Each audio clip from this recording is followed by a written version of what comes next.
Vote সন্ত্রাস দল ও দেশ কারোর জন্য ভালো নয় বলে মন্তব্য করেছেন প্রধান নির্বাচন কমিশনার এএমএম নাসিরউদ্দিন। তিনি বলেন, ঐকমত্য কমিশনের উচিত নিরপেক্ষ ভোট আচরণবিধি মানার বিষয়ে সব রাজনৈতিক দলের স্বাক্ষর নেয়া। জাতীয় ভোটার দিবসে প্রকাশিত ইসির চূড়ান্ত তালিকা অনুযায়ী দেশে এখন মোট ভোটার 12,37,32,000। আরও জানাচ্ছেন আতিকা রহমান। ভোটার দিবস উপলক্ষে নির্বাচন ভবন থেকে বের হয় শোভাযাত্রা। প্রধান নির্বাচন কমিশনারের নেতৃত্বে এতে অংশ নেন ইসির কর্মকর্তা কর্মচারীরা।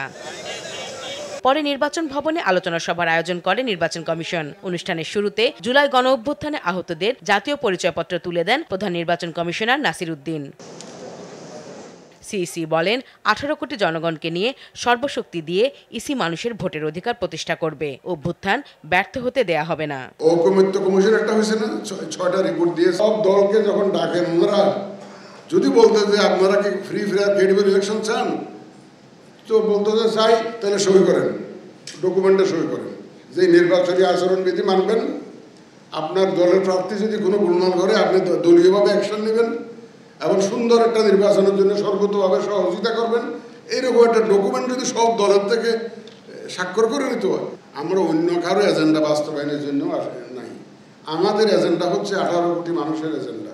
আমাদের এজেন্ডা হচ্ছে সুষ্ঠু সুন্দর একটা গ্রহণযোগ্য নির্বাচনের এজেন্ডা। নির্বাচন কমিশনাররা জানান, নির্ভুলভাবে ভোটার তালিকা করা হয়েছে, কয়েক লাখ ভুয়া ভোটার বাদ দেওয়া হয়েছে। গতকালকে পর্যন্ত বাদ পড়া ভোটারই নিবন্ধিত হয়েছেন 36 লক্ষ। গতকালকে পর্যন্ত মৃত ভোটার কর্তন করা হয়েছে, আমার সহকর্মী যেটা বললেন আমি যে ওটাই ধরে নিচ্ছি, প্রায় 19 লক্ষ। এরা এই ভোটার তালিকায় থেকে গেছিল। এদের কারণেই অনেক সময় আমরা ভুয়া ভোটার তালিকা, বায়বীয় ভোটার তালিকা ইত্যাদি শব্দ শুনতে হয়েছে আমাদেরকে। আমাদের ভোটটা হোক ট্রান্সপারেন্ট। তো সেটা কিভাবে ট্রান্সপারেন্ট হবে? আমাদের এই নির্বাচনটা হোক খোলা মাঠে। ভোটের বাক্সকে আমরা আটকাতে পারবো না।